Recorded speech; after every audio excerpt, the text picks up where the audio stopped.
ತನುವು ನಿನ್ನದು ಮನವು ನಿನ್ನದು, ತನುವು ನಿನ್ನದು ಮನವು ನಿನ್ನದು, ಎನ್ನ ಜೀವನ ಘನವು ನಿನ್ನದು. ನಾನು ನಿನ್ನವನೆಂಬ ಹೆಮ್ಮೆಯ ಋಣವು ಮಾತ್ರವೇ ನನ್ನದು. ತನು ನಿನ್ನದು ಮನವು ನಿನ್ನದು.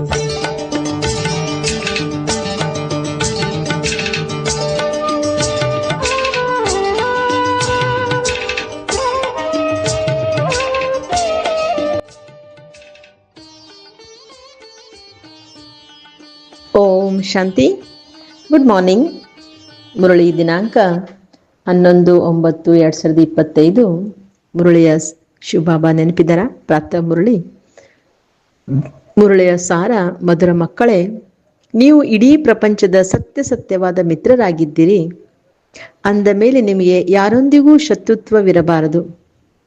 ಬಾಬಾ ಪ್ರಶ್ನೆ ಕೇಳ್ತಾ ಇದ್ದಾರೆ, ನೀವು ಆತ್ಮಿಕ ಸೈನಿಕರಾಗಿದ್ದೀರಿ. ನಿಮಗೆ ತಂದೆಯ ಯಾವ ಆದೇಶವು ಸಿಕ್ಕಿದೆ ಅದನ್ನು ಕಾರ್ಯದಲ್ಲಿ ತರಬೇಕಾಗಿದೆ. ಬಾಬಾ ಉತ್ತರ ತಿಳಿಸ್ಕೊಡ್ತಾ ಇದ್ರೆ, ನಿಮಗೆ ತಂದೆಯ ಆದೇಶವಾಗಿದೆ, ಸದಾ ಬ್ಯಾಡ್ಜನ್ನು ಹಾಕಿಕೊಂಡಿರಿ. ಯಾರಾದರೂ ಇದೇನು, ನೀವು ಯಾರು ಎಂದು ಕೇಳಿದರೆ ತಿಳಿಸಿ, ನಾವು ಇಡೀ ಪ್ರಪಂಚದಿಂದ ಕಾಮಾಗ್ನಿಯನ್ನು ಆರಿಸುವಂತಹ ಅಗ್ನಿ ಶಾಮಕ ದಳದರಾಗಿದ್ದೇವೆ. ಈ ಸಮಯದಲ್ಲಿ ಇಡೀ ಪ್ರಪಂಚದಲ್ಲಿ ಕಾಮಾಗ್ನಿಯು ಹತ್ತಿಕೊಂಡಿದೆ. ನಾವು ಎಲ್ಲರಿಗೆ ಸಂದೇಶ ಕೊಡುತ್ತೇವೆ, ಈಗ ಪವಿತ್ರರಾಗಿ ದೈವಿ ಗುಣಗಳನ್ನು ಧಾರಣೆ ಮಾಡಿ, ಆಗ ನಿಮ್ಮ ಜೀವನದ ದೋಣಿಯು ಪಾರಾಗುವುದು. ಓಂ ಶಾಂತಿ. ಮಧುರಾತಿ ಮಧುರ ಆತ್ಮಿಕ ಮಕ್ಕಳು, ಸಹಜವಾಗಿ ನೆನಪಿನಲ್ಲಿ ಕುಳಿತಿದ್ದೀರಿ. ಕೆಲವರಿಗೆ ಕಷ್ಟವೆನಿಸುತ್ತದೆ. ನಾವು ಟೈಟ್ ಅಥವಾ ಹಠವಾಗಿ ಕುಳಿತುಕೊಳ್ಳಬೇಕೇನೋ ಎಂದು ತಬ್ಬಿಬ್ಬರಾಗುತ್ತಾರೆ. ಆದರೆ ತಂದೆಯು ತಿಳಿಸುತ್ತಾರೆ, ಇಂತಹ ಮಾತೇನೂ ಇಲ್ಲ. ಹೇಗಾದರೂ ಕುಳಿತುಕೊಳ್ಳಿ, ಕೇವಲ ತಂದೆಯನ್ನು ನೆನಪು ಮಾಡಿ. ಇದರಲ್ಲಿ ಯಾವುದೇ ಕಷ್ಟದ ಮಾತಿಲ್ಲ. ಆ ಹಠಯೋಗಿಗಳು ಹೀಗೆ ಟೈಟ್ ಆಗಿ ಕುಳಿತುಕೊಳ್ಳುತ್ತಾರೆ, ಕಾಲಿನ ಮೇಲೆ ಕಾಲಿ ಹಾಕಿಕೊಂಡು, ಕಾಲು ಅಂದರೆ ಪದ್ಮಾಸನದಲ್ಲಿ ಕುಳಿತುಕೊಳ್ಳುತ್ತಾರೆ. ಇಲ್ಲಂತೂ ತಂದೆಯು ತಿಳಿಸುತ್ತಾರೆ, ಆರಾಮವಾಗಿ ಕುಳಿತುಕೊಳ್ಳಿ.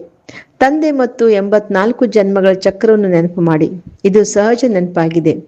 ಏಳುತ್ತಾ ಕುಳಿತುಕೊಳ್ಳುತ್ತಾ ಬುದ್ಧಿಯಲ್ಲಿರಲಿ. ಬಾಬಾ ಅಲ್ಲಿ ಮುಂದೆ ಕುಳಿತಿರೋ ಚಿಕ್ಕ ಮಗುವನ್ನು ತೋರಿಸುತ್ತಾ, ಹೇಗೆ ನೋಡಿ, ಈ ಚಿಕ್ಕ ಮಗು ತನ್ನ ತಂದೆಯ ಪಕ್ಕದಲ್ಲಿ ಕುಳಿತಿದೆ. ಈ ಮಗುವಿಗೆ ಬುದ್ಧಿಯಲ್ಲಿ ತಂದೆ ತಾಯಿ ನೆನಪೇ ಇರುತ್ತದೆ. ಹಾಗೆ ನೀವು ಮಕ್ಕಳಲ್ಲವೇ? ತಂದೆಯನ್ನು ನೆನಪು ಮಾಡೋದು ಬಹಳ ಸಹಜವಾಗಿದೆ. ನಾವು ತಂದೆಯ ಮಕ್ಕಳಾಗಿದ್ದೇವೆ. ತಂದೆಯಿಂದಲೇ ಆಸ್ತಿಯನ್ನು ಪಡೆಯಬೇಕಾಗಿದೆ. ಶರೀರ ನಿರ್ವಹಣಾರ್ಥವಾಗಿ ಬಲೆ ಗೃಹಸ್ಥ ವ್ಯವಹಾರದಲ್ಲಿರಿ. ಕೇವಲ ಬುದ್ಧಿಯಿಂದ ಅನ್ಯರ ನೆನಪನ್ನು ತೆಗೆದುಹಾಕಿ. ಕೆಲವರು ಹನುಮಂತನನ್ನು, ಕೆಲವರು ಸಾಧು ಸಂತ ಮೊದಲಾದವರನ್ನು ನೆನಪು ಮಾಡುತ್ತಿದ್ದೀರಿ. ಈಗ ಆ ನೆನಪನ್ನೇ ಬಿಡಬೇಕಾಗಿದೆ. ನೆನಪನ್ನಂತೂ ಮಾಡುತ್ತಿರಲ್ಲವೇ? ಪೂಜೆಗಾಗಿ ಪೂಜಾರಿಯೂ ಮಂದಿರಕ್ಕೆ ಹೋಗಬೇಕಾಗುತ್ತದೆ. ಆದರೆ ಇಲ್ಲಿ ಎಲ್ಲಿಗೂ ಹೋಗುವ ಅವಶ್ಯಕತೆ ಇಲ್ಲ. ಯಾರಾದರೂ ಸಿಗಲಿ, ಅವರಿಗೆ ತಿಳಿಸಿ, ಶಿವ ತಂದೆಯ ಹೇಳಿಕೆಯಾಗಿದೆ, ನನ್ನೊಬ್ಬನನ್ನು ನೆನಪು ಮಾಡಿ. ಶಿವ ತಂದೆಯು ನಿರಾಕರನಾಗಿದ್ದಾರೆ ಅಂದ ಮೇಲೆ ಅವರು ಅವಶ್ಯವಾಗಿ ಸಾಕಾರದಲ್ಲಿಯೇ ಬಂದು ತಿಳಿಸುತ್ತಾರೆ, ಮಕ್ಕಳೇ, ನನ್ನೊಬ್ಬನನ್ನೇ ನೆನಪು ಮಾಡಿ, ನಾನು ಪತಿತ ಪಾವನಾಗಿದ್ದೇನೆ. ಇದಂತೂ ಸರಿಯಾದ ಶಬ್ದವಲ್ಲವೇ? ನನ್ನನ್ನು ನೆನಪು ಮಾಡಿ, ನೀವೆಲ್ಲರೂ ಪತಿತರಾಗಿದ್ದೀರಿ. ಇದು ಪತಿತ ತಮೋ ಪ್ರಧಾನ ಪ್ರಪಂಚವಲ್ಲವೇ? ಆದ್ದರಿಂದ ಮಕ್ಕಳು ಯಾವುದೇ ದೇಹದಾರಿಯನ್ನು ನೆನಪು ಮಾಡಬೇಡಿ. ಇದು ಒಳ್ಳೆಯ ಮಾತಲ್ಲವೇ? ಯಾವುದೇ ಗುರು ಮೊದಲಾದವರ ಮಹಿಮೆ ಮಾಡುವುದಿಲ್ಲ.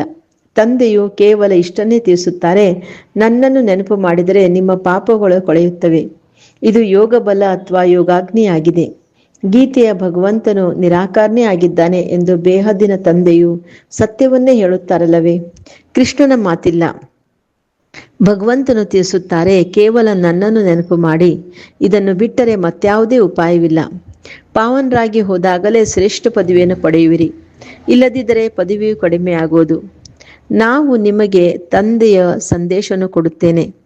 ನಾನು ಸಂದೇಶಿಯಾಗಿದ್ದೇನೆ. ಇದನ್ನು ತಿಳಿಸುವುದರಲ್ಲಿ ಯಾವುದೇ ತೊಂದರೆ ಇಲ್ಲ. ಮಾತೆಯರು, ಅಹಿಲ್ಯರು, ಕುಬ್ಜೆಯರು ಸಹ ಶ್ರೇಷ್ಠ ಪದವಿಯನ್ನು ಪಡೆಯಬಹುದಾಗಿದೆ. ಭಲೆ ಇಲ್ಲಿರುವವರಾಗಿರ್ಲಿ, ಗೃಹಸ್ಥದಲ್ಲಿರುವವರೇ ಆಗಿರಲಿ. ಹಾಗೆಂದು ಇಲ್ಲಿರುವವರು ಹೆಚ್ಚು ನೆನಪು ಮಾಡುತ್ತಾರೆ ಎಂದಲ್ಲ. ತಂದೆಯು ತಿಳಿಸುತ್ತಾರೆ, ಹೊರಗೆ ಇರುವವರು ಸಹ ಬಹಳ ನೆನಪಿನಲ್ಲಿರಬಹುದು. ಬಹಳ ಸರ್ವಿಸ್ ಮಾಡಬಹುದು. ಇಲ್ಲಿಯೂ ತಂದೆಯಿಂದ ರಿಫ್ರೆಶ್ ಆಗಿ ಹೋಗುತ್ತೀರಂದ್ರೆ ಆಂತರದಲ್ಲಿ ಎಷ್ಟೊಂದು ಖುಷಿ ಇರಬೇಕು. ಈ ಚೀಚಿ ಪ್ರಪಂಚವಂತೂ ಇನ್ನೂ ಕೆಲವೇ ದಿನಗಳಿವೆ. ಕೃಷ್ಣನ ಮಂದಿರವನ್ನು ಸುಖಧಾಮವೆಂದು ಹೇಳುತ್ತಾರೆ. ಅಂದ ಮೇಲೆ ಮಕ್ಕಳಿಗೆ ಅಪಾರ ಖುಷಿ ಇರಬೇಕು. ಯಾವಾಗ ನೀವೇ ಬೇಹದ್ದಿನ ತಂದೆ ಮಕ್ಕಳಾಗಿದ್ದೀರಿ, ನಿಮ್ಮನ್ನೇ ಸ್ವರ್ಗದ ಮಾಲೀಕರನ್ನಾಗಿ ಮಾಡಿದ್ದೇನು. ಬಾಬಾ ತಿಳಿಸ್ಕೊಡ್ತಾ ಇದ್ರೆ, ಬಾಬಾ ನಮಗೆ ಸ್ವರ್ಗದ ಮಾಲೀಕರನ್ನಾಗಿ ಮಾಡಿದ್ರು. ಬಾಬಾ 5,000 ವರ್ಷಗಳ ಹಿಂದೆಯೂ ಸಹ ನಾವು ತಮ್ಮೊಂದಿಗೆ ಮಿಲನ ಮಾಡಿದ್ದೆವು, ಈಗ ಪುನಃ ಮಿಲನ ಮಾಡುತ್ತೇವೆಂದು ಮಕ್ಕಳು ಹೇಳುತ್ತಾರೆ. ಈಗ ತಂದೆಯನ್ನು ನೆನಪು ಮಾಡುವುದರಿಂದ ಮಾಯೆ ಮೇಲೆ ಜಯ ಗಳಿಸಬೇಕಾಗಿದೆ. ಈಗ ಈ ದುಃಖಧಾಮದಲ್ಲಂತೂ ಇರುವಂತಿಲ್ಲ. ನೀವು ಸುಖಧಾಮದಲ್ಲಿ ಹೋಗೋದಕ್ಕಾಗಿಯೇ ಓದುತ್ತೀರಿ. ಎಲ್ಲರೂ ತಮ್ಮ ಲೆಕ್ಕಾಚಾರಗಳನ್ನು ಮುಗಿಸಿ ಹಿಂತಿರುಗಿ ಹೋಗಬೇಕಾಗಿದೆ. ನಾನು ಹೊಸ ಪ್ರಪಂಚದ ಸ್ಥಾಪನೆ ಮಾಡುವುದಕ್ಕಾಗಿಯೇ ಬಂದಿದ್ದೇನೆ. ಬಾಕಿ ಎಲ್ಲ ಆತ್ಮಗಳು ಮುಕ್ತಿಧಾಮಕ್ಕೆ ಹೊರಟು ಹೋಗೋರು. ನಾನು ಕಾಲರ ಕಾಲ ಮಹಾಕಾಲನಾಗಿದ್ದೇನೆ. ಎಲ್ಲರನ್ನೂ ಶರೀರದಿಂದ ಬಿಡಿಸಿ ಆತ್ಮಗಳನ್ನು ಕರೆದುಕೊಂಡು ಹೋಗುತ್ತೇನೆ. ಬಾಬಾ, ನಾವು ಬೇಗನೆ ಹೋಗಬೇಕು, ಇಲ್ಲಿ ಇರಬಾರದು. ಇದು ಹಳೆಯ ಪ್ರಪಂಚ, ಹಳೆಯ ಶರೀರವಾಗಿದೆ ಎಂದು ಎಲ್ಲರೂ ಹೇಳುತ್ತಾರೆ. ಆದ್ದರಿಂದ ತಂದೆಯು ತಿಳಿಸುತ್ತಾರೆ, ನಾನು ಎಲ್ಲರನ್ನೂ ಕರೆದುಕೊಂಡು ಹೋಗುತ್ತೇನೆ, ಯಾರನ್ನೂ ಬಿಡೋದಿಲ್ಲ. ಹೇ ಪತಿತ ಪಾವನ ಬನ್ನಿ ಎಂದು ನೀವೆಲ್ಲರೂ ಕರೆದಿರಿ. ಬಲೆ ನೆನಪು ಮಾಡುತ್ತಿರುತ್ತಾರೆ, ಆದರೆ ಅರ್ಥವೇನನ್ನೂ ತಿಳಿದುಕೊಳ್ಳೋದಿಲ್ಲ. ಪತಿತ ಪಾವನೆಂದು ಎಷ್ಟೊಂದು ಭಜನೆ ಮಾಡುತ್ತಿರುತ್ತಾರೆ. ರಘುಪತಿ ರಾಘವ ರಾಜಾರಾಮ್ ಎಂದು ಹೇಳುತ್ತಿರುತ್ತಾರೆ. ಶಿವತಂದೆ ಅಂತೂ ರಾಜನಾಗುವುದಿಲ್ಲ, ರಾಜ್ಯಭಾರ ಮಾಡುವುದಿಲ್ಲ. ಅವರಿಗೆ ರಾಜಾರಾಮ ಎಂದು ಹೇಳುವುದು ತಪ್ಪಾಗಿದೆ. ಮಾಲೆಯನ್ನು ಜಪಿಸುವಾಗ ರಾಮರಾಮ ಎಂದು ಹೇಳುತ್ತಾರೆ. ಅದರಲ್ಲಿ ಭಗವಂತ ನೆನಪು ಬರುತ್ತದೆ. ಭಗವಂತನು ಶಿವನಾಗಿದ್ದಾರೆ. ಮನುಷ್ಯರು ಅನೇಕ ಹೆಸರುಗಳನ್ನು ಇಟ್ಟಿದ್ದಾರೆ. ಹೇಗೆ ಕೃಷ್ಣನಿಗೂ ಸಹ ಶ್ಯಾಮ ಸುಂದರ, ವೈಕುಂಠನಾಥ, ಬೆಣ್ಣೆ ಕದ್ದವನೆಂದು ಅನೇಕ ಹೆಸರುಗಳನ್ನು ಇಡುತ್ತಾರೆ. ನೀವೀಗ ಕೃಷ್ಣನಿಗೆ ಬೆಣ್ಣೆ ಕದ್ದವನೆಂದು ಹೇಳುವಿರಾ? ಖಂಡಿತವಾಗಿಯೂ ಇಲ್ಲ. ನೀವೀಗ ತಿಳಿದುಕೊಂಡಿದ್ದೀರಿ, ಭಗವಂತನು ಒಬ್ಬ ನಿರಾಕಾರನಾಗಿದ್ದಾನೆ. ಯಾವುದೇ ದೇಹದಾರಿಗೆ ಭಗವಂತನೆಂದು ಹೇಳಲು ಸಾಧ್ಯವಿಲ್ಲ. ಬ್ರಹ್ಮ ವಿಷ್ಣು ಶಂಕರನಿಗೂ ಹೇಳುವುದಿಲ್ಲ. ಅಂದ ಮೇಲೆ ಮನುಷ್ಯರು ತಮಗೆ ಭಗವಂತನೆಂದು ಹೇಳಿಕೊಳ್ಳಲು ಹೇಗೆ ಸಾಧ್ಯ? ವೈಜಯಂತಿ ಮಾಲೆಯು ಕೇವಲ 108 ಮಣಿಗಳದ್ದು ಗಾಯನವಿದೆ. ಶಿವತಂದೆಯ ಸ್ವರ್ಗದ ಸ್ಥಾಪನೆ ಮಾಡಿದರು. ಅದಕ್ಕೆ ಈ ದೇವತೆಗಳು ಮಾಲೀಕರಾಗಿದ್ದಾರೆ. ಅವಶ್ಯವಾಗಿ ಅವರು ಅದಕ್ಕಿಂತ ಮೊದಲು ಈ ಪುರುಷಾರ್ಥ ಮಾಡಿರಬೇಕಲ್ಲವೇ? ಆ ಸಮಯಕ್ಕೆ ಕಲಿಯುಗದ ಅಂತ್ಯ ಸತ್ಯುಗದ ಆದಿಯ ಸಂಗಮವೆಂದು ಹೇಳಲಾಗುತ್ತದೆ. ಅದು ಇದೇ ಸಮಯವಾಗಿದೆ. ಇದು ಕಲ್ಪದ ಸಂಗಮ ಯುಗವಾಗಿದೆ. ಇದನ್ನು ಮನುಷ್ಯರು ಯುಗಯುಗೆ ಎಂದು ಹೇಳಿಬಿಟ್ಟಿದ್ದಾರೆ. ಅವತಾರ ಎಂಬ ಹೆಸರನ್ನು ಮರೆತು ಅವರನ್ನು ಕಲ್ಲು ಮುಳ್ಳು ಕಣಕಳದಲ್ಲಿದ್ದಾರೆಂದು ಹೇಳಿದ್ದಾರೆ. ಇದು ನಾಟಕವಾಗಿದೆ. ಯಾವ ಮಾತು ಕಳೆದು ಹೋಗೋದೋ ಅದಕ್ಕೆ ನಾಟಕವೆಂದು ಹೇಳಲಾಗುತ್ತದೆ. ಯಾರೊಂದಿಗಾದರೂ ಜಗಳವಾಯಿತು, ಕಳೆದು ಹೋಯಿತು ಎಂದರೆ ಮತ್ತೆ ಅದರ ಚಿಂತನೆ ಮಾಡಬಾರದು. ಒಳ್ಳೆಯದು, ಯಾರಾದರೂ ಹೆಚ್ಚು ಕಡಿಮೆ ಮಾತನಾಡಿದರೂ ಸಹ ನೀವು ಅದನ್ನು ಮರೆತು ಹೋಗಿ. ಕಲ್ಪದ ಮೊದಲು ಹೀಗೆ ಮಾತನಾಡಿದ್ದರು, ಈ ನೆನಪಿದ್ದರೆ ಮತ್ತೆ ಮುನಿಸಿಕೊಳ್ಳುತ್ತಿರುತ್ತಾರೆ. ಆದ್ದರಿಂದ ಆ ಮಾತನ್ನು ಮತ್ತೆಂದೂ ಹೇಳಲು ಬೇಡಿ. ನೀವು ಮಕ್ಕಳು ಸರ್ವಿಸ್ ಮಾಡಬೇಕಲ್ಲವೇ? ಸೇವೆಯಲ್ಲಿ ಯಾರೂ ವಿಘ್ನ ರೂಪವಾಗಬಾರದು. ಸೇವೆಯಲ್ಲಿ ನಿರ್ಬಲತೆಯನ್ನು ತೋರಿಸಬಾರದು. ಶಿವ ತಂದೆಯ ಸೇವೆ ಅಲ್ಲವೇ? ಅದರಲ್ಲೆಂದೂ ನಾ ಅಂದ್ರೆ ಇಲ್ಲ ಎಂದು ಹೇಳಬಾರದು. ಇಲ್ಲವಾದರೆ ತಮ್ಮ ಪದಭ್ರಷ್ಟ ಮಾಡಿಕೊಳ್ಳುವಿರಿ. ತಂದೆಗೆ ಸಹಯೋಗಿಗಳಾಗಿದ್ದರೆಂದರೆ ಪೂರ್ಣ ಸಹಯೋಗ ಕೊಡಬೇಕಾಗಿದೆ. ತಂದೆಯ ಸೇವೆ ಮಾಡುವುದರಲ್ಲಿ ಮೋಸ ಮಾಡಬಾರದು. ಎಲ್ಲರಿಗೆ ಸಂದೇಶವನ್ನು ಕೊಡಲೇಬೇಕಾಗಿದೆ. ತಂದೆಯು ತಿಳಿಸುತ್ತಿರುತ್ತಾರೆ, ಮಕ್ಕಳೇ, ಮ್ಯೂಸಿಯಂನ ಹೆಸರನ್ನು ಈ ರೀತಿ ಮನುಷ್ಯರದನ್ನು ನೋಡುತ್ತಿದ್ದಂತೆ ಒಳಗೆ ಪ್ರವೇಶ ತಿಳಿದುಕೊಳ್ಳಲಿ. ಏಕೆಂದರೆ ಇದು ಹೊಸದಲ್ಲವೇ? ಮನುಷ್ಯರು ಹೊಸ ವಸ್ತು ನೋಡಿ ಒಳಗೆ ಪ್ರವೇಶಿಸುತ್ತಾರೆ. ಈಗಂತೂ ವಿದೇಶದಿಂದಲೂ ಸಹ ಭಾರತದ ಪ್ರಾಚೀನ ಯೋಗವನ್ನು ಕಲಿಯಲು ಬರುತ್ತಾರೆ. ಪ್ರಾಚೀನವೆಂದರೆ ಹಳೆಯದಕ್ಕಿಂತ ಹಳೆಯದು. ಅದು ಭಗವಂತನೇ ಕಲಿಸಿದರು. ಅವರಂತೂ ಹೊರಟು ಹೋದರು. ಬಾಬಾ ತಿಳಿಸ್ಕೊಡ್ತಾರೆ, ಅದು ಭಗವಂತನೇ ಕಲಿಸೋದಾಗಿದೆ. ಯಾವುದಕ್ಕೆ 5,000 ವರ್ಷಗಳಾಯಿತು. ಸತ್ಯ ತ್ರೇತಾಯುಗದಲ್ಲಿ ಯೋಗವಿರೋದಿಲ್ಲ. ಯಾರು ಕಲಿಸಿದರೋ ಅವರಂತೂ ಹೊರಟು ಹೋದರು. ಮತ್ತೆ 5,000 ವರ್ಷಗಳ ನಂತರ ಯಾವಾಗ ಬರುವರೋ ಆಗಲೇ ರಾಜಯೋಗವನ್ನು ಕಲಿಸುವರು. ಪ್ರಾಚೀನ ಅರ್ಥಾತ್ 5,000 ವರ್ಷಗಳ ಮೊದಲು ಸಹ ಭಗವಂತನು ಕಲಿಸಿಕೊಟ್ಟಿದ್ದರು. ಅದೇ ಭಗವಂತನು ಮತ್ತೆ ಸಂಗಮದಲ್ಲಿಯೇ ಬಂದು ರಾಜಯೋಗವನ್ನು ಕಲಿಸುತ್ತಾರೆ. ಇದರಿಂದ ಪಾವನರಾಗುತ್ತೀರಿ. ಈ ಸಮಯದಲ್ಲಿ ತತ್ವಗಳು ಸಹ ತಮೋ ಪ್ರಧಾನವಾಗಿವೆ. ಈಗ ನೀರು ಸಹ ಎಷ್ಟು ನಷ್ಟವನ್ನುಂಟು ಮಾಡುತ್ತವೆ. ಹಳೆಯ ಪ್ರಪಂಚದಲ್ಲಿ ಉಪದ್ರವಗಳಾಗುತ್ತಿರುತ್ತವೆ. ಸತ್ಯುಗದಲ್ಲಿ ಉಪದ್ರವಗಳ ಮಾತೇ ಇಲ್ಲ. ಅಲ್ಲಿ ಪ್ರಕೃತಿಯು ದಾಸಿಯಾಗಿ ಬಿಡುತ್ತದೆ. ಇಲ್ಲಿ ಪ್ರಕೃತಿಯು ಶತ್ರುವಾಗಿ ದುಃಖ ಕೊಡುತ್ತದೆ. ಈ ಲಕ್ಷ್ಮೀನಾರಾಯಣ ರಾಜ್ಯದಲ್ಲಿ ದುಃಖದ ಮಾತೇ ಇರಲಿಲ್ಲ. ಸತ್ಯುಗವಂತೂ ಈಗ ಮತ್ತೆ ಅದು ಸ್ಥಾಪನೆಯಾಗುತ್ತಿದೆ. ತಂದೆಯು ಪ್ರಾಚೀನ ರಾಜ್ಯವನ್ನು ಕಲಿಸುತ್ತಿದ್ದಾರೆ. ಮತ್ತೆ 5,000 ವರ್ಷಗಳ ನಂತರವೂ ಕಲಿಸುತ್ತಾರೆ. ಯಾರ ಪಾತ್ರವಿದೆಯೋ ಅವರೇ ಅಭಿನಯಿಸುತ್ತಾರೆ. ಬೇಹದ್ದಿನ ತಂದೆಯೂ ಸಹ ಪಾತ್ರ ಅಭಿನಯಿಸುತ್ತಿದ್ದಾರೆ. ತಂದೆಯು ತಿಳಿಸುತ್ತಾರೆ, ನಾನು ಇವರಲ್ಲಿ ಪ್ರವೇಶ ಮಾಡಿ ಸ್ಥಾಪನೆ ಮಾಡಿ ಹೊರಟು ಹೋಗುತ್ತೇನೆ. ಆಹಾಕಾರದ ನಂತರ ಮತ್ತೆ ಜಯ ಜಯಕಾರವಾಗುವುದು. ಹಳೆಯ ಪ್ರಪಂಚವು ಸಮಾಪ್ತಿಯಾಗುತ್ತದೆ. ಈ ಲಕ್ಷ್ಮೀನಾರಾಯಣರ ರಾಜ್ಯವಿದ್ದಾಗ ಹಳೆಯ ಪ್ರಪಂಚವೇ ಇರಲಿಲ್ಲ. ಇದು 5,000 ವರ್ಷಗಳ ಮಾತಾಗಿದೆ. ಲಕ್ಷಾಂತರ ವರ್ಷಗಳ ಮಾತಿರಲು ಸಾಧ್ಯವಿಲ್ಲ. ಆದ್ದರಿಂದ ತಂದೆ ಹೇಳುತ್ತಾರೆ, ಈಗ ಮತ್ತೆಲ್ಲ ಮಾತುಗಳನ್ನು ಬಿಟ್ಟು ತಮ್ಮ ಕಲ್ಯಾಣ ಮಾಡಿಕೊಳ್ಳಲು ಈ ಸರ್ವಿಸ್ನಲ್ಲಿ ತೊಡಗಿರಿ. ಮುನಿಸಿಕೊಂಡು ಸರ್ವಿಸ್ನಲ್ಲಿ ಮೋಸ ಮಾಡಬೇಡಿ. ಇದು ಈಶ್ವರೀಯ ಸೇವೆಯಾಗಿದೆ. ಈ ಸರ್ವಿಸ್ನಲ್ಲಿ ತೊಡಗಿರಿ. ಇದರಲ್ಲಿ ಬಹಳಷ್ಟು ಮಾಯೆ ಬಿರುಗಾಳಿಗಳು ಬರುತ್ತವೆ. ಆದರೆ ತಂದೆಯು ಸೇವೆಯಲ್ಲಿ ವಿಘ್ನರೂಪ ಮಾಡಬೇಡಿ. ತಂದೆಯು ಸೇವಾರ್ಥವಾಗಿ ಆದೇಶವನ್ನು ಕೊಡುತ್ತಿರುತ್ತಾರೆ. ಮಿತ್ರ ಸಂಬಂಧಿ ಮೊದಲಾದವರು ಯಾರೇ ಬರಲಿ, ಎಲ್ಲರಿಗೆ ಸತ್ಯ ಮಿತ್ರರು ನೀವಾಗಿದ್ದೀರಿ. ನೀವೇ ಬ್ರಹ್ಮ ಕುಮಾರಿಯರು ಇಡೀ ಪ್ರಪಂಚದ ಮಿತ್ರರಾಗಿದ್ದೀರಿ. ಏಕೆಂದರೆ ನೀವು ತಂದೆಗ ಸಹಯೋಗಿಗಳಾಗಿದ್ದೀರಿ. ಮಿತ್ರರಲ್ಲಿ ಯಾವುದೇ ಶತ್ರುತ್ವವಿರಬಾರದು. ಯಾವುದೇ ಮಾತು ಬಂದರೆ ಹೇಳಿ, ಶಿವ ತಂದೆಯನ್ನು ನೆನಪು ಮಾಡಿ ಎಂದು ತಂದೆಯ ಶ್ರೀಮತದ ಮೇಲೆ ತೊಡಗಬೇಕಾಗಿದೆ. ಇಲ್ಲವಾದರೆ ತಮ್ಮದೇ ನಷ್ಟ ಮಾಡಿಕೊಳ್ಳುತ್ತೀರಿ. ರೈಲಿನಲ್ಲಿ ಪ್ರಯಾಣಿಸುವಾಗ ಅಲ್ಲಂತೂ ಎಲ್ಲರೂ ಬಿಡುವಾಗಿರುತ್ತೀರಿ. ಸೇವೆ ಮಾಡಲು ಬಹಳ ಒಳ್ಳೆಯ ಅವಕಾಶವಿದೆ. ಅದಕ್ಕಾಗಿ ಬ್ಯಾಡ್ಜ್ ಬಹಳ ಒಳ್ಳೆಯ ವಸ್ತುವಾಗಿದೆ. ಇದನ್ನು ಪ್ರತಿಯೊಬ್ಬರೂ ಹಾಕಿಕೊಂಡಿರಬೇಕು. ತಾವು ಯಾರು ಎಂದು ಯಾರಾದರೂ ಕೇಳಿದರೆ ತಿಳಿಸಿ, ನಾವು ಅಗ್ನಿಶಾಮಕ ದಳದವರಾಗಿದ್ದೇವೆ. ಹೇಗೆ ಆ ಅಗ್ನಿಶಾಮಕ ದಳದವರು ಸ್ಥೂಲ ಬೆಂಕಿಯನ್ನು ಆರಿಸುವುದಕ್ಕಾಗಿ ಇರುತ್ತಾರೆ, ಈ ಸಮಯದಲ್ಲಿ ಇಡೀ ಸೃಷ್ಟಿಯಲ್ಲಿ ಎಲ್ಲರೂ ಕಾಮಾಗ್ನಿಯಲ್ಲಿ ಸುಟ್ಟು ಹೋಗಿದ್ದಾರೆ. ಆದ್ದರಿಂದ ತಂದೆ ಹೇಳುತ್ತಾರೆ, ಕಾಮ ಮಹಾಶತ್ರುವಿನ ಮೇಲೆ ಜಯಗಳಿಸ್ರಿ. ತಂದೆಯನ್ನು ನೆನಪು ಮಾಡಿ ಪವಿತ್ರರಾಗಿ ದೈವಿ ಗುಣಗಳನ್ನು ಧಾರಣೆ ಮಾಡಿ, ಆಗ ದೋಣಿಯು ಪಾರಾಗುವುದು. ಈ ಬ್ಯಾಡ್ಜ್ ಶ್ರೀಮತನುಸಾರವಾಗಿ ಮಾಡಲ್ಪಟ್ಟಿದೆ. ಬಹಳ ಕೆಲವರೇ ಮಕ್ಕಳು ಈ ಬ್ಯಾಡ್ಜ್ನಿಂದ ಸರ್ವಿಸ್ ಮಾಡುತ್ತಾರೆ. ತಂದೆಯು ಮುರಳಿಗಳಲ್ಲಿ ಎಷ್ಟೊಂದು ತಿಳಿಸುತ್ತಿರುತ್ತಾರೆ. ಅಂದ ಮೇಲೆ ಪ್ರತಿಯೊಬ್ಬ ಬ್ರಾಹ್ಮಣನ ಬಳಿ ಈ ಬ್ಯಾಡ್ಜ್ ಇರಬೇಕು. ಯಾರೇ ಸಿಕ್ಕಿದರೂ ಸಹ ಅವರಿಗೆ ಇದರ ಮೇಲೆ ತಿಳಿಸಿಕೊಡಿ. ಇವರು ತಂದೆಯಾಗಿದ್ದಾರೆ, ಇವರನ್ನು ನೆನಪು ಮಾಡಬೇಕಾಗಿದೆ. ನಾವು ಈ ಸಾಕಾರ ಮನುಷ್ಯರ ಮಹಿಮೆ ಮಾಡುತ್ತಿಲ್ಲ. ಸರ್ವರ ಸದ್ಗತಿದಾತನು ಒಬ್ಬರೇ ನಿರಾಕಾರ ತಂದೆಯಾಗಿದ್ದಾರೆ. ಅವರನ್ನು ನೆನಪು ಮಾಡಬೇಕಾಗಿದೆ. ನೆನಪಿನ ಬಲದಿಂದಲೇ ನಿಮ್ಮ ಪಾಪಗಳು ಕೊಳೆಯುವುದು. ನಂತರ ಅಂತಿಮ ಗತಿ ಸೋಗತಿಯಾಗುವುದು. ದುಃಖಧಾಮದಿಂದ ಮುಕ್ತರಾಗುವಿರಿ. ನಂತರ ನೀವು ವಿಷ್ಣುಪುರಿಯಲ್ಲಿ ಬರುತ್ತೀರಿ. ಇದು ಎಷ್ಟು ಒಳ್ಳೆಯ ಶುಭ ಸಮಾಚಾರವಾಗಿದೆ. ನೀವು ಈ ಪುಸ್ತಕಗಳನ್ನು ಸಹ ಕೊಡಬಹುದು. ತಿಳಿಸಿ, ನೀವು ಬಡವರಾಗಿದ್ದೀರಿ, ಆದ್ದರಿಂದ ನಿಮಗೆ ಉಚಿತವಾಗಿ ಕೊಡುತ್ತೇನೆ. ಸಾಹುಕಾರಂತೂ ಹಣವನ್ನು ಕೊಡಲೇಬೇಕು. ಏಕೆಂದರೆ ಈ ಪುಸ್ತಕಗಳನ್ನು ಬಹಳಷ್ಟು ಮುದ್ರಿಸಬೇಕಾಗಿದೆ. ಇದು ಇಂಥ ವಸ್ತುವಾಗಿದೆ. ಇದರಿಂದ ನೀವು ವಿಕಾರಿಗಳಿಂದ ವಿಶ್ವದ ಮಾಲೀಕರಾಗಿ ಬಿಡುತ್ತೀರಿ. ಯಾವುದೇ ಧರ್ಮದವರಿರಲಿ, ಎಲ್ಲರಿಗೂ ತಿಳಿಸಿ, ವಾಸ್ತವದಲ್ಲಿ ನೀವು ಆತ್ಮರಾಗಿದ್ದೀರಿ. ತನ್ನನ್ನು ಆತ್ಮೆಯನ್ನು ತಿಳಿದು ತಂದೆಯನ್ನು ನೆನಪು ಮಾಡಿರಿ. ಈಗ ವಿನಾಶವು ಸಮ್ಮುಖದಲ್ಲಿದೆ. ಈ ಪ್ರಪಂಚವು ಪರಿವರ್ತನೆಯಾಗಲಿದೆ. ಆದ್ದರಿಂದ ಶಿವ ತಂದೆಯನ್ನು ನೆನಪು ಮಾಡಿರಿ. ಆಗ ವಿಷ್ಣುಪುರಿಯಲ್ಲಿ ಬಂದು ಬಿಡುತ್ತೀರಿ.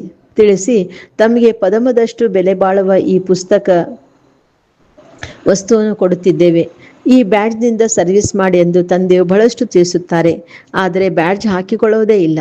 ಕೆಲವರಿಗೆ ನಾಚಿಕೆಯಾಗುತ್ತದೆ. ಬ್ರಾಹ್ಮಣರು ಯಾರು ಪಾರ್ಟಿಯನ್ನು ಕರೆದುಕೊಂಡು ಬರುತ್ತೀರಿ ಅಥವಾ ಎಲ್ಲಿಯಾದರೂ ಕಚೇರಿಗೆ ಒಂಟಿಯಾಗಿ ಹೋಗುತ್ತೀರೆಂದರೆ ಈ ಬ್ಯಾಡ್ಜನ್ನು ಅವಶ್ಯವಾಗಿ ಹಾಕಿಕೊಂಡಿರಬೇಕು. ಇದರ ಬಗ್ಗೆ ನೀವು ತಿಳಿಸಿದಾಗ ಬಹಳ ಖುಷಿ ಪಡುತ್ತಾರೆ. ತಿಳಿಸಿಕೊಡಿ, ನಾವು ಒಬ್ಬ ತಂದೆಯನ್ನೇ ಒಪ್ಪುತ್ತೇವೆ. ಅವರೇ ಎಲ್ಲರಿಗೂ ಸುಖ ಶಾಂತಿಯನ್ನು ಕೊಡೋರಾಗಿದ್ದಾರೆ. ಅವರನ್ನು ನೆನಪು ಮಾಡಿರಿ. ಪತಿತ ಆತ್ಮ ಅಂತೂ ಹೋಗಲು ಸಾಧ್ಯವಿಲ್ಲ. ಈಗ ಈ ಹಳೆಯ ಪ್ರಪಂಚವು ಬದಲಾಗುತ್ತಿದೆ. ಹೀಗೆ ರಸ್ತೆಯಲ್ಲಿ ಸರ್ವಿಸ್ ಮಾಡುತ್ತಾ ಬರಬೇಕು. ನಿಮ್ಮ ಹೆಸರು ಬಹಳ ಪ್ರಸಿದ್ಧವಾಗುವುದು. ಆದರೆ ಕೆಲವರು ಬ್ಯಾಡ್ಜನ್ನು ಹಾಕಿಕೊಂಡು ಸರ್ವಿಸ್ ಮಾಡುವುದಿಲ್ಲ. ಬಹುಶಃ ನಾಚಿಕೆ ಆಗುತ್ತದೆ ಎಂದು ತಂದೆಯು ತಿಳಿದುಕೊಳ್ಳುತ್ತಾರೆ. ಮೊದಲನೇದಾಗಿ ಬ್ಯಾಡ್ಜ್, ಏಣಿಯ ಚಿತ್ರ ಅಥವಾ ತ್ರಿಮೂರ್ತಿ, ಗೋಲ ಮತ್ತು ಕಲ್ಪವೃಕ್ಷ ಚಿತ್ರವು ಜೊತೆಯಲ್ಲಿರಲಿ. ಪರಸ್ಪರ ಕುಳಿತು ಒಬ್ಬರು ಇನ್ನೊಬ್ಬರಿಗೆ ತಿಳಿಸಿ ಆಗ ಎಲ್ಲರೂ ಬಂದು ಸೇರುತ್ತಾರೆ. ಇದೇನು ಎಂದು ಕೇಳುತ್ತಾರೆ. ಆಗ ತಿಳಿಸಿ, ಶಿವ ತಂದೆಯು ಇವರ ಮೂಲಕ ಈ ಹೊಸ ಪ್ರಪಂಚವನ್ನು ಸ್ಥಾಪನೆ ಮಾಡುತ್ತಿದ್ದಾರೆ. ಈಗ ತಂದೆಯು ತಿಳಿಸುತ್ತಿದ್ದಾರೆ, ನನ್ನನ್ನು ನೆನಪು ಮಾಡಿ ಪವಿತ್ರರಾಗಿ. ಅಪವಿತ್ರಂತೂ ಹಿಂತಿರುಗಿ ಹೋಗಲು ಸಾಧ್ಯವಿಲ್ಲ. ಇಂತಹ ಮಧುರಾತಿ ಮಧುರ ಮಾತುಗಳನ್ನು ತಿಳಿಸಿಕೊಡಬೇಕು. ಆಗ ಎಲ್ಲರೂ ಖುಷಿಯಿಂದ ಕೇಳುತ್ತಾರೆ. ಆದರೆ ಕೆಲವರ ಬುದ್ಧಿಯಲ್ಲಿ ಕುಳಿತುಕೊಳ್ಳೋದೇ ಇಲ್ಲ. ಸೇವಾ ಕೇಂದ್ರಕ್ಕೆ ಮುರುಳೆಯನ್ನು ಕೇಳಲು ಹೋದಾಗಲೂ ಸಹ ಬ್ಯಾಡ್ಜ್ ಹಾಕಿಕೊಂಡಿರಬೇಕು. ಹೇಗೆ ಮಿಲಿಟರಿಯವರಿಗೂ ಸಹ ಬ್ಯಾಡ್ಜ್ ಹಾಕಲ್ಪಟ್ಟಿರುತ್ತದೆ. ಅವರಿಂದೇನಾದರೂ ನಾಚಿಕೆ ಆಗುತ್ತದೇನೋ? ಅವರಿಗೇನಾದರೂ ನಾಚಿಕೆ ಆಗ್ತದಾ ಬ್ಯಾಡ್ಜ್ ಹಾಕೊಳ್ಳಿಕ್ಕೆ? ಇಲ್ಲ. ನೀವು ಸಹ ಆತ್ಮೀಯ ಸೈನಿಕರಲ್ಲವೇ? ತಂದೆಯು ಸಲಹೆ ನೀಡುತ್ತಾರೆಂದರೆ ಕಾರ್ಯದಲ್ಲೇಕೆ ತರುವುದಿಲ್ಲ? ಬ್ಯಾಡ್ಜ್ ಹಾಕಿಕೊಂಡಿದ್ದಾಗ ನಾವು ಶಿವತಂದೆ ಮಕ್ಕಳೆಂದು ತಂದೆಯು ನೆನಪಿರುವುದು. ದಿನ ಪ್ರತಿದಿನ ಸೇವಾ ಕೇಂದ್ರಗಳನ್ನು ತೆರೆಯುತ್ತಾ ಹೋಗುತ್ತವೆ. ಒಬ್ಬರಲ್ಲ ಒಬ್ಬರು ಬಂದೇ ಬರುತ್ತಾರೆ. ಇಂಥ ನಗರದಲ್ಲಿ ತಮ್ಮ ಸೇವಾ ಕೇಂದ್ರವಿಲ್ಲವೆಂದು ಹೇಳುತ್ತಾರೆ. ಆಗ ತಿಳಿಸಿ, ಯಾರಾದರೂ ಮನೆ ಇತ್ಯಾದಿಗಳ ಪ್ರಬಂಧ ಮಾಡಿ ನಿಮಂತ್ರಣ ಕೊಟ್ಟರೆ ನಾವು ಬಂದು ಸರ್ವಿಸ್ ಮಾಡುತ್ತೇವೆ. ಸಾಹಸ ಮಕ್ಕಳದು, ಸಹಯೋಗ ತಂದೆಯದು. ತಂದೆಯಂತೂ ಮಕ್ಕಳಿಗೆ ಹೇಳುತ್ತಾರೆ, ಸೇವಾ ಕೇಂದ್ರಗಳನ್ನು ತೆರೆಯಿರಿ, ಸರ್ವಿಸನ್ನು ಮಾಡಿ. ಇದೆಲ್ಲವೂ ಶಿವ ತಂದೆಯ ಅಂಗಡಿಗಳಲ್ಲವೇ? ತಂದೆಯು ಮಕ್ಕಳ ಮೂಲಕ ನಡೆಸುತ್ತಿದ್ದಾರೆ. ಒಳ್ಳೆಯದು. ಮಧುರಾತಿ ಮಧುರ ಅಗಲಿ ಹೋಗಿ ಮರಳಿ ಸಿಕ್ಕಿರುವ ಮಕ್ಕಳ ಪ್ರತಿ ಮಾತ್ಪಿತಾ ಬಾಪ್ದಾದರವರ ನೆನಪು, ಪ್ರೀತಿ ಹಾಗೂ ಸುಪ್ರಭಾತ. ಆತ್ಮಿಕ ಮಕ್ಕಳಿಗೆ ಆತ್ಮಿಕ ತಂದೆ ನಮಸ್ತೆ. ಆತ್ಮಿಕ ತಂದೆಗೆ ಆತ್ಮಿಕ ಮಕ್ಕಳ ನೆನಪು, ಪ್ರೀತಿ ಹಾಗೂ ನಮಸ್ತೆ ನಮಸ್ತೆ ನಮಸ್ತೆ. ಧಾರಣೆಗಾಗಿ ಮುಖ್ಯ ಸಾರ. ಫಸ್ಟ್ ಪಾಯಿಂಟ್, ಎಂದೂ ಪರಸ್ಪರ ಮುನಿಸಿಕೊಂಡು ಸರ್ವಿಸ್ನಲ್ಲಿ ಮೋಸ ಮಾಡಬಾರದು, ವಿಘ್ನರೂಪವಾಗಬಾರದು, ತನ್ನ ನಿರ್ಬಲತೆಯನ್ನು ತೋರಿಸಬಾರದು, ತಂದೆಗೆ ಸಂಪೂರ್ಣ ಸಹಯೋಗಿಗಳಾಗಬೇಕು. ಸೆಕೆಂಡ್ ಪಾಯಿಂಟ್, ಎಂದಾದರೂ ಯಾರೊಂದಿಗಾದರೂ ಜಗಳವಾಯಿತು, ಅದು ಕಳೆದು ಹೋಯಿತೆಂದರೆ ಮತ್ತೆ ಅದು ಚಿಂತನೆ ಮಾಡಬಾರದು. ಯಾರಾದರೂ ಹೆಚ್ಚು ಕಡಿಮೆ ಮಾತನಾಡಿದರೂ ಸಹ ನೀವು ಅದನ್ನು ಮರೆತು ಬಿಡಿ. ಕಲ್ಪದ ಹಿಂದೆಯೂ ಹೀಗೆ ಮಾತನಾಡಿದ್ದರೂ ಆ ಮಾತನ್ನು ಮತ್ತೆಂದೂ ಮಾತನಾಡಲು ಬೇಡಿ. ಇವತ್ತಿನ ವರದಾನ, ಶಾಂತಿಯ ದೂತರಾಗಿ ಸರ್ವರಿಗೆ ಶಾಂತಿಯ ಸಂದೇಶ ಕೊಡುವಂತಹ ಮಾಸ್ಟರ್ ಶಾಂತಿ ಶಕ್ತಿದಾತ ಭವ. ತಾವು ಮಕ್ಕಳು ಶಾಂತಿಯ ಸಂದೇಶವಾಹಕರು, ಶಾಂತಿಯ ದೂತರಾಗಿರುವಿರಿ. ಎಲ್ಲೇ ಇದ್ದರೂ ಸದಾ ನಿಮ್ಮನ್ನು ಶಾಂತಿಯ ದೂತ ಎಂದು ತಿಳಿದು ನಡೆಯಿರಿ. ಶಾಂತಿಯ ದೂತರಾಗಿರುವಿರಿ. ಶಾಂತಿಯ ಸಂದೇಶ ಕೊಡುವಂಥವರು ಇದರಲ್ಲಿ ಸ್ವಯಂ ಸಹ ಶಾಂತ ಸ್ವರೂಪ ಶಕ್ತಿಶಾಲಿಗಳಾಗಿರುವಿರಿ ಮತ್ತು ಬೇರೆಯವರಿಗೂ ಸಹ ಶಾಂತಿಯನ್ನು ಕೊಡುತ್ತಿರುವಿರಿ. ಅವರು ಅಶಾಂತಿ ಕೊಟ್ಟರೂ ನೀವು ಶಾಂತಿಯನ್ನು ಕೊಡಿ. ಅವರು ಬೆಂಕಿ ಹಚ್ಚಲಿ, ನೀವು ನೀರನ್ನು ಹಾಕಿ. ಇದೇ ನೀವು ಶಾಂತಿಯ ಮೆಸೆಂಜರ್, ಮಾಸ್ಟರ್ ಶಾಂತಿ ಶಕ್ತಿದಾತ ಮಕ್ಕಳ ಕರ್ತವ್ಯವಾಗಿದೆ. ಇವತ್ತಿನ ಸ್ಲೋಗನ್ ಆಗಿದೆ, ಹೇಗೆ ಶಬ್ದದಲ್ಲಿ ಬರುವುದು ಸಹಜ ಎನ್ನಿಸುತ್ತದೆ, ಹಾಗೆಯೇ ಶಬ್ದದಿಂದ ದೂರ ಹೋಗುವುದು ಸಹ ಸಹಜವಾಗಬೇಕು. ಇವತ್ತಿನ ಅವ್ಯಕ್ತ ಸೂಚನೆ, ಈಗ ಲಗನ್ನಿನ ಅಂದರೆ ಪ್ರೀತಿಯ ಅಗ್ನಿಯನ್ನು ಪ್ರಜ್ವಲಿತಗೊಳಿಸಿ ಯೋಗವನ್ನು ಜ್ವಾಲಾರೂಪವನ್ನಾಗಿ ಮಾಡಿ. ಯೋಗದಲ್ಲಿ ಸದಾ ಲೈಟ್ ಹೌಸ್ ಮತ್ತು ಮೈಟ್ ಹೌಸ್ನ ಸ್ಥಿತಿಯ ಅನುಭವ ಮಾಡಿ. ಜ್ಞಾನವು ಲೈಟ್ ಆಗಿದೆ ಮತ್ತು ಯೋಗವು ಮೈಟ್ ಆಗಿದೆ. ಜ್ಞಾನ ಮತ್ತು ಯೋಗ ಎರಡೂ ಶಕ್ತಿಗಳು ಲೈಟ್ ಮತ್ತು ಮೈಟ್ ಸಂಪನ್ನವಾಗಿರಲಿ. ಇದಕ್ಕೆ ಹೇಳಲಾಗುತ್ತದೆ ಮಾಸ್ಟರ್ ಸರ್ವಶಕ್ತಿವಂತ. ಇಂತಹ ಶಕ್ತಿಶಾಲಿ ಆತ್ಮರು ಯಾವುದೇ ಪರಿಸ್ಥಿತಿಗಳನ್ನು ಸೆಕೆಂಡ್ನಲ್ಲಿ ಪಾರು ಮಾಡಿಬಿಡುತ್ತಾರೆ. ಓಕೆ, ಓಂ ಶಾಂತಿ. Have a nice day. Take care.